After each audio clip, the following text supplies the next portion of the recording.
Welcome to the Mongabay newscast. It's May 27th, 2020, and I'm your host, Mike Gorecki, bringing you the news and inspiration from nature's front line. On today's episode, we take a look at a project that aims to preserve the rainforests of the Congo Basin in Central Africa, the second largest tropical forest region on Earth, and the biodiversity found in those forests by focusing on elephants and their calls. The Elephant Listening Project is based out of Cornell University in the United States, but its fieldwork is conducted in the Central African Republic and the Republic of Congo. As a research analyst with the project, Ana Verahrami has completed 2 field seasons in the Central African Republic, where she helped collect the behavioral and acoustic data vital to the project. She joins us today to explain why forest elephants' role as keystone species makes their survival crucial to the well-being of tropical forests and its other inhabitants. We'll hear a handful of the recordings the Elephant Learning Project has made to better understand elephant communication, as well as recordings from its landscape-scale acoustic grid in a Republic of Congo National Park. Verahrami says that what the project is learning about elephant communication can help to improve protections for elephant populations in the park. That would give us a lot more detail on the population demography, the makeup of the group of elephants in that region, and also be able to, again, help us better protect them. Is there a specific spot in the forest that they're going to mate? For example, that's somewhere we'd really, really, really want to make sure we're protecting so, the population can continue to grow. It's believed that in the early 20th century, there were as many as 3 to 5 million African forest elephants. One of the 2 existing African elephant species, forest elephants, are native to the humid forests of West Africa and the Congo Basin. Today, there are just over 400,000 left. The forest habitat the elephants rely on has also suffered steep declines in recent years, with one 2018 study concluding that, at current rates of deforestation, all of the primary forest in the Congo Basin could be cleared by the end of the century. As Mongabay's contributing editor for Africa, Terna Gyuse, tells us, the chief threats to the Congo Basin's rainforests are human activities. The chief threats to forests are people, really. I mean, we're the chief threat to life on the planet, and there's no difference in terms of what's happening in Central Africa. The question always is, how can people meet their needs or their desires without trashing the environment, really? And no, I feel sometimes like no one's really wrestling with that in a meaningful way in Central Africa.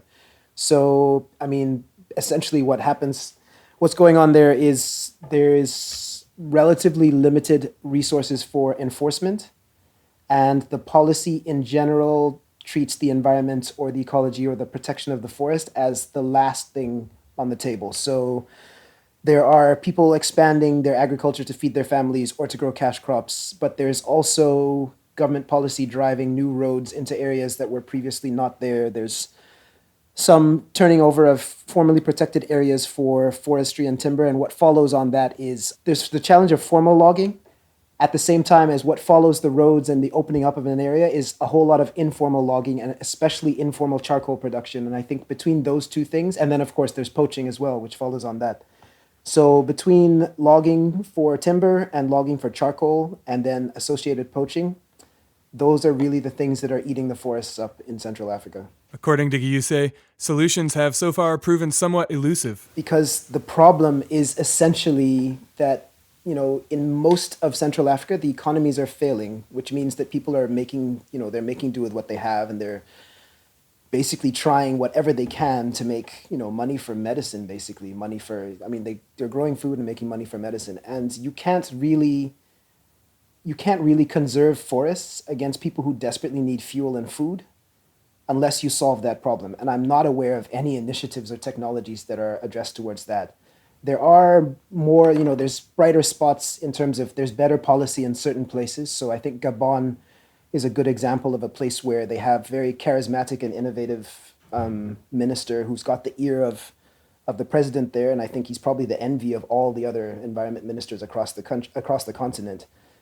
But again, they still have the same challenge, which is that they're trying to figure out how do people get schools and clean water and food. And there's not an easy answer as to how they do that at the same time as you conserve forests.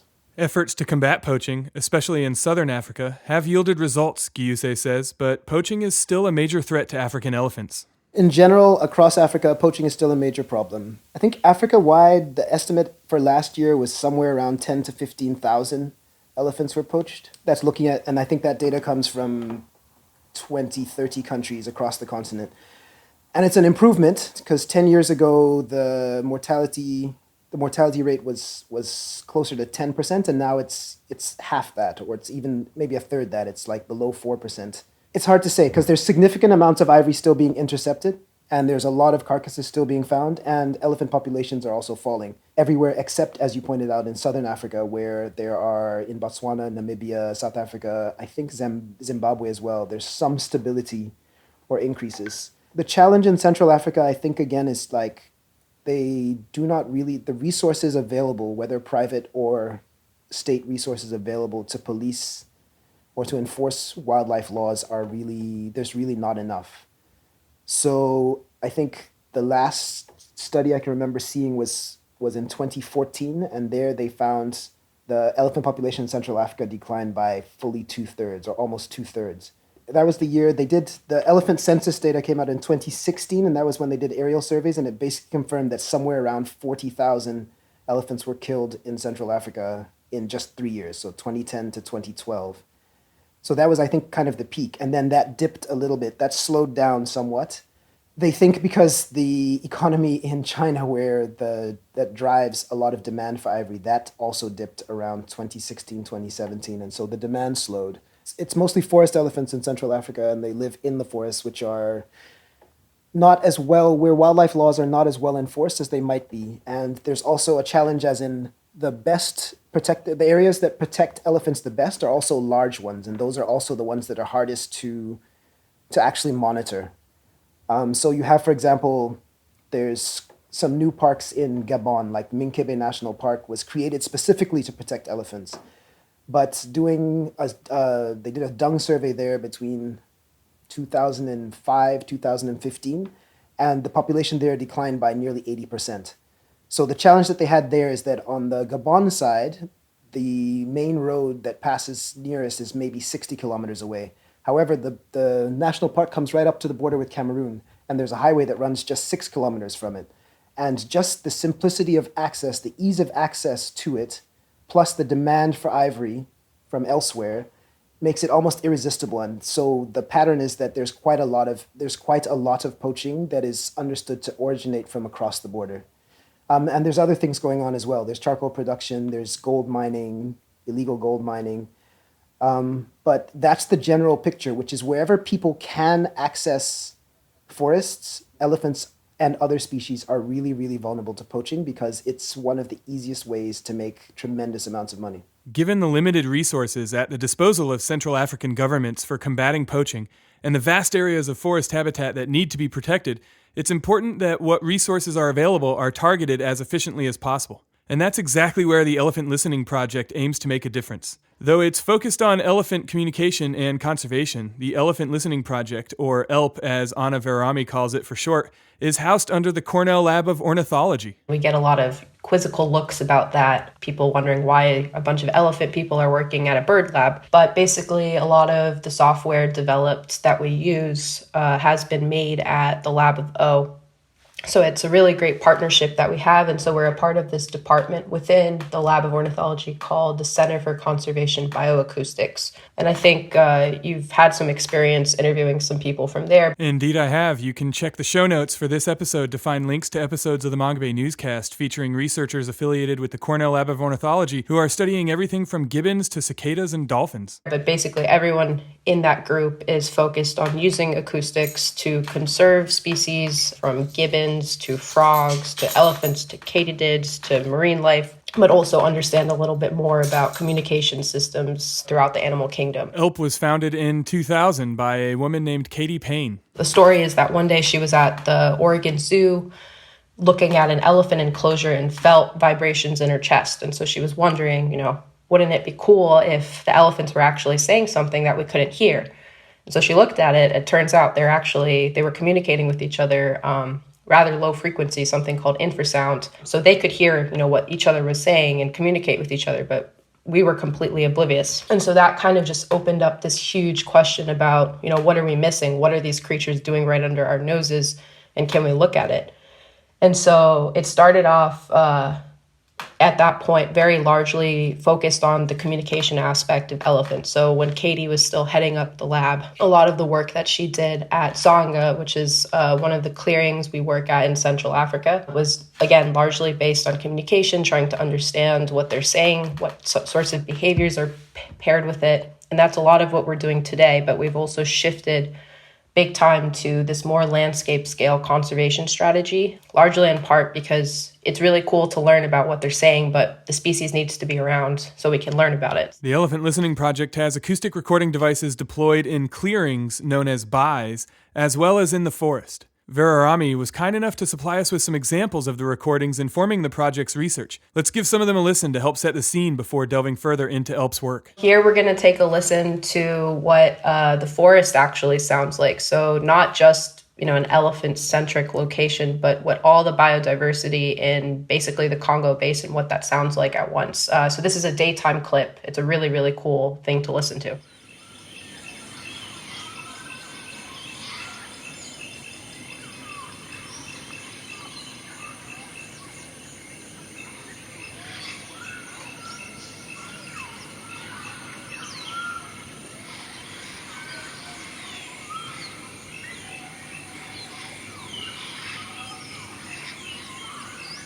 The next sound clip is from Mongabay in the Central African Republic. Mongabay is one of the forest clearings that ELP's researchers are working at. This was taken during the day, and it's really cool actually because at night it sounds really, really different just based on other species that are out communicating versus not in the day. But here you'll hear a bunch of elephants basically talking to each other, negotiating over the mineral pits that they're there to drink from. And it sounds kind of like Jurassic Park. It's really cool.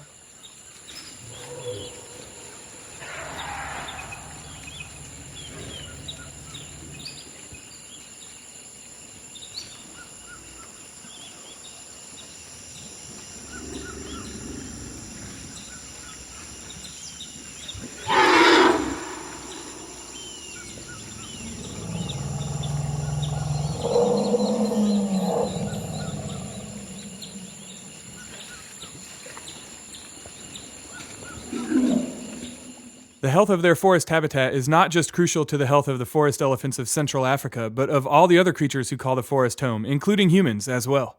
And vice versa, elephants, as a keystone species, are important to maintaining the health of forests. It turns out they're also crucial for maintaining the clearings, like the one we just heard elephants negotiating over mineral waters in, because elephants actually make those clearings. A big, really important benefit of it, of course, of any rainforest is carbon sequestration. So, as we're, pumping carbon out into the atmosphere, we need trees to kind of mitigate the impacts that we're having. So rainforests are really critical for that. But in addition, just in terms of, oxygen, in terms of subsistence, in terms of just ecosystems, it's, there's a lot of life. It's a really, really biodiverse location that both plants and animals and humans depend on. And so the reason that elephants are kind of tied to this bigger picture is because of their status as a keystone species. So our lab, ELP, we work specifically with forest elephants. So they're different than the savanna elephants that you'll generally see on planet Earth and Disney Channel and all of that stuff. So these guys are smaller. They're the smallest of the three species, Asian, savanna, and forest. Their tusks are denser and straighter, actually, which make them a lot more valuable for ivory poaching. And they have this pinkish hue. And then just based on kind of location within the continent, they're taking a bigger hit in terms of poaching. So in the last decade, they lost over 60% of their population. The reason they're known as these keystone species is they're traveling through these rainforests and they're eating the fruit that's growing.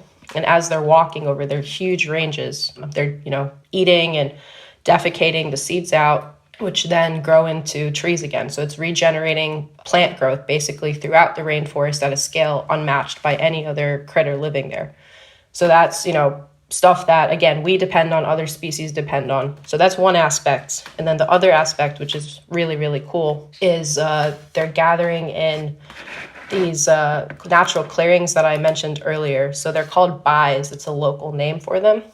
And they're basically just large open spaces within the forest that have been created and maintained by generations of elephants and other species And the reason that they're coming there is that there's mineral water flowing underground.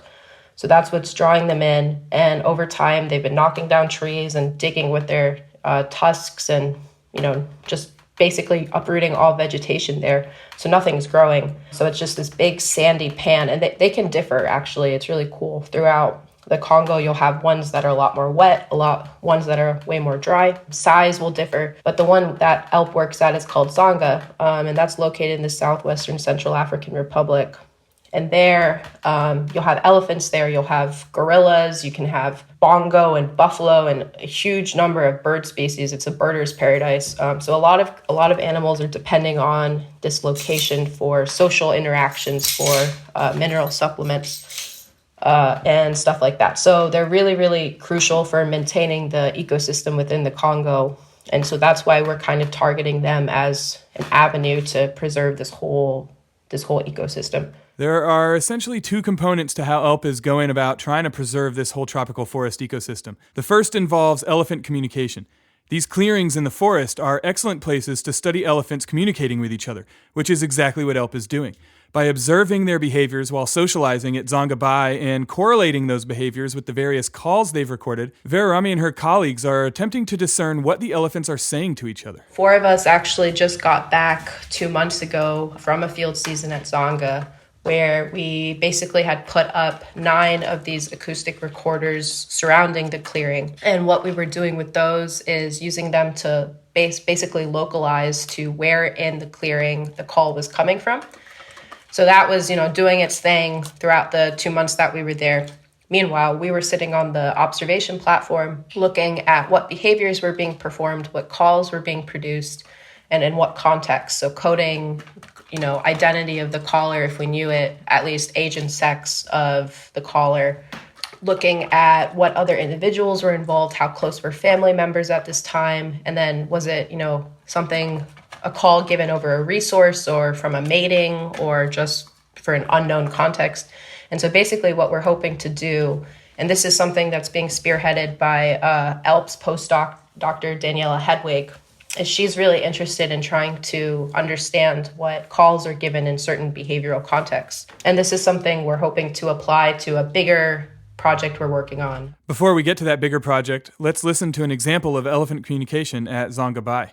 It features a greeting ceremony between 2 elephants who have been named Kate and Tess. Very similar to humans, where if you've, probably what I'll do after this pandemic is over, I'm going to go see my friends and, I'm going to yell and be super excited and, hi, how are you? How's it going? I haven't seen you in so long. And similarly, we think that's what elephants are doing. And so while they're in the forest, it's just a mom and her offspring, which is usually 1 or 2, based on the age of how old they are.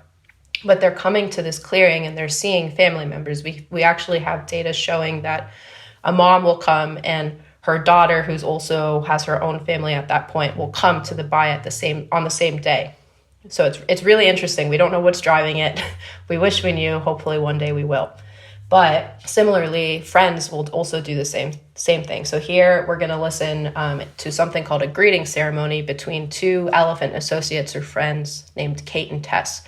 And so this happens, I think, right in front of the platform, our observation platform. So it's kind of loud. But basically, the interpretation of it is that it's 2 friends meeting up after a long time, super excited, asking each other how they've been and just yelling about it. So...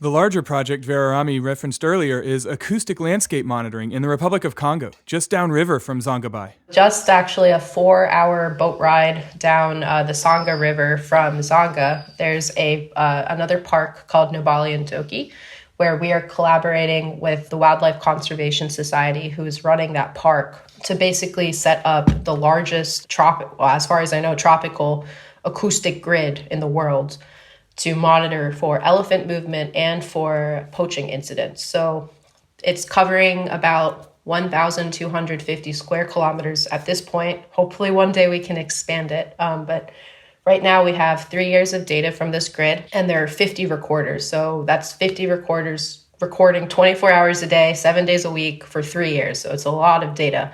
And so basically right now what we're working on is trying to go through all of this with, both by hand, but also using automated detection technology to look for gunshots and look for elephant rumbles, which are the sounds that we heard a little bit earlier. And from this, we're looking at how elephants are moving throughout the park during time of day, time of week, time of season, and how is that being influenced by poaching incidents? And within the poaching incidents, what type of guns are being used, to get a little bit better of an idea of what species are being targeted. If it's an automatic rifle, it's a lot more likely to be an elephant versus, a diker, which are, small game animals people are eating. We've got 2 more sound clips to listen to.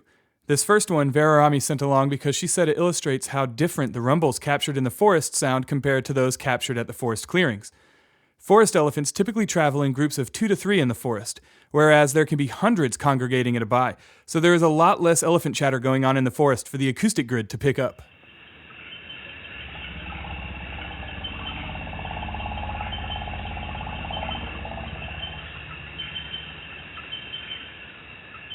The final clip captures a poaching event recorded via the acoustic grid in the forest. You'll hear a burst of several gunshots in a very short period of time, which Verahrami says is a pretty strong sign that the target was probably an elephant. For smaller game, poachers usually only have to fire a few times to take down their target, but for a 3-ton animal, more shots are required. ELP is not only using the actual sounds of gunshots to examine poaching events, but also looking at the length they last and frequency of gunshots discharged during the events to provide information on the possible target to park managers so that they get a better idea of what proportion of poaching events may be ivory related.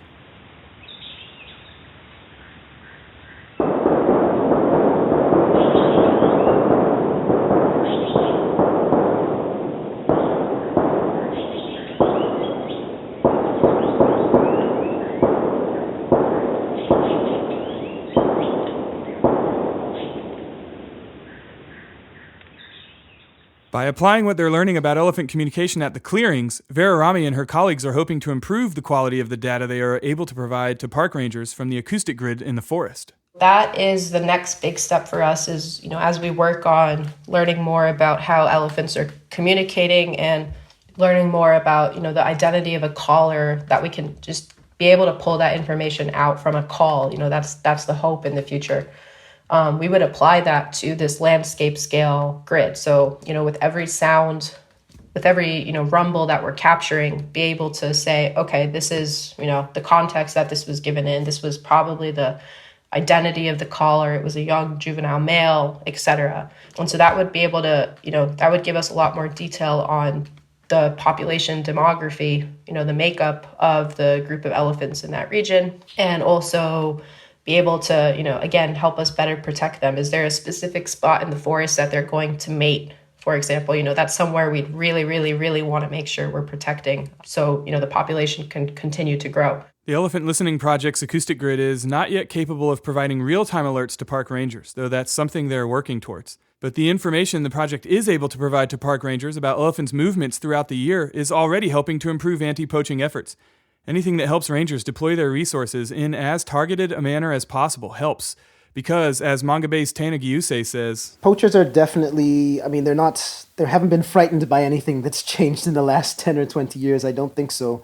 And in a lot of Central Africa, the overall security situation generally is not great. So in the DRC, for example, there are any number of militias going around. And the issue in Virunga, for example, is that there are, for a large part of the last 10 or 15 years, there's extensive areas of even Virunga National Park where rangers are not actually safe to go because there's a militia operating there. And a key part of that militia's income comes actually from controlling the charcoal trade, which targets the park specifically because there are still stands of hardwood trees that produce a better quality of charcoal, which is exported all over the Great Lakes. So it's that nexus again of people of economic activity in protected areas, as well as in the case of DRC and other parts as well. But in the case of DRC in particular, is you have outright militias. So they are as well armed as any guerrilla force you can imagine, and rangers are really not in a position to fight back against that. Some countries, like South Africa and Liberia, are working with local communities to improve conservation through parks specifically designed to harbor elephant populations. Gyuse says these elephant parks are very important because they send a signal that governments in those areas are taking an active interest. I mean, it's important. Even if there aren't necessarily as many resources available for those parks, it's an important signal to everyone that there's an awareness of the importance of having protected areas. I think in terms of the impact that they have, that varies widely. The situation in South Africa is very, very different than, say, in Liberia, because the resources that then follow on that in South Africa, both public and private, to actually make a park, to enforce regulations and to enforce and to monitor what's going on in a park. There's so much more that's available in South Africa, and there's also so much more experience and expertise available readily from inside the country. That I think it means a lot more in terms of the impacts. It means a lot more, and also the situation with fuel, for example, like charcoal is not as important it's not important an issue in Southern Africa. It's also not forest. Whereas in Liberia, I think they are a country that is, economically speaking, the government is struggling to find money for anything. So declaration of a park really, I think, is, I won't be so unkind as to say it's symbolic. It's a very important sign, but the challenge is always to find the resources to actually enforce and monitor what happens in a protected area. All commercial trade in elephants has been banned by CITES, the Convention on International Trade in Endangered Species, since 1990. But ahead of last year's Conference of the Parties to CITES, several southern African countries tabled a proposal to allow resumed trade in elephant trophies and ivory stocks, which they said would help them fund conservation efforts. The proposal was ultimately defeated, but did it demonstrate that there are some serious differences between African countries in terms of how to deal with the poaching crisis and how to conserve elephants, a species that requires vast areas of habitat that necessarily cut across international borders? I don't think that there's tremendous differences of opinion in terms of how to conserve elephants. I think there's two things that lie behind the debate over legalizing trade in trophies and ivory stocks. One, I think, is that it goes back to resources. They do genuinely, there's some governments that genuinely believe that they could raise significant amounts of money if they could sell off their ivory stocks, because it's very, very valuable. And if they could put it on the market, then they could raise a whole lot of money. I don't know that they're right in terms of what the market would actually bear, but the dangers, I think, have been spelled out by lots of people in terms of if you release new stock of ivory, it just creates a tremendous amount of problems in terms of what is legal and what is poached. So that's one of the problems. The other problem is that you have, how much of that money actually ends up back in conservation, and that's a very, very important question. And some of the countries, not all of them, but in some of the countries that were pushing for the opening up of trade, it's not clear that the money would actually get back to conservation.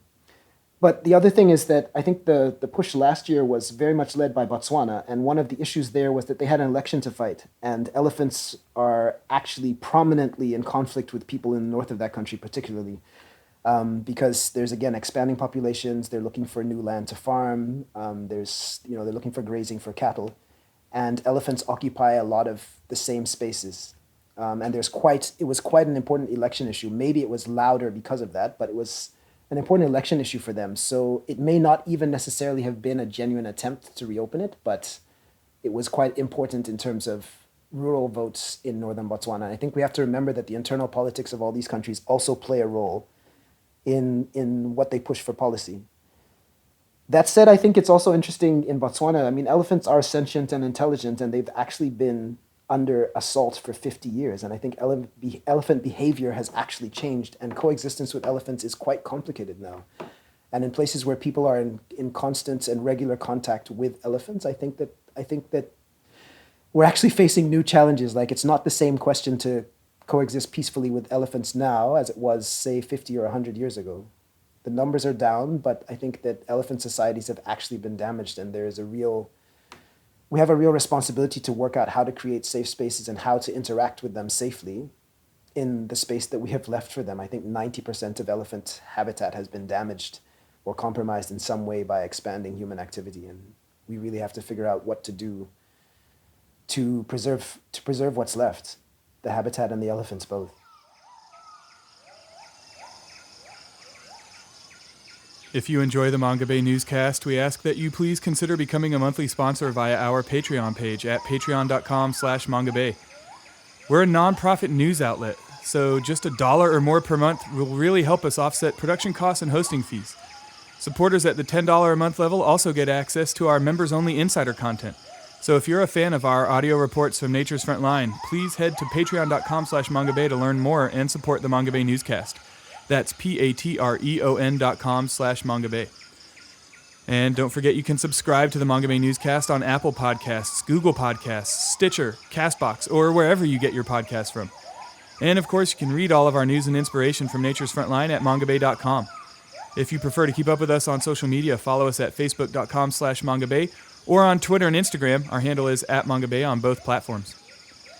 Thanks as always for listening to the Mongabay newscast. I'm your host, Mike Gurecki, signing off. Talk to you again in 2 weeks.